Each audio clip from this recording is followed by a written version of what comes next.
केंद्र सरकारने आणलेल्या ट्रान्सजेंडर व्यक्ती हक्क संरक्षण सुधारणा विधेयक 2026 या महत्त्वपूर्ण आणि संवेदनशील विषयावरती संसदेत चर्चा करताना शिवसेना पक्षाच्या वतीने खासदार नरेश म्हस्के यांनी या ऐतिहासिक विधेयकांचे स्वागत करत शिवसेना पक्षाचा पाठिंबा जाहीर केला आहे।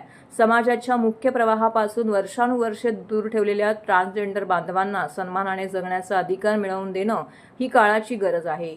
विकास हा तेव्हाच खरा ठरतो जेव्हा समाजातील शेवटच्या घटकांपर्यंत त्याचा लाभ पोहोचतो, असे मत खासदार नरेश म्हस्के यांनी विधेयकांचे समर्थन करताना ठामपणे मांडले।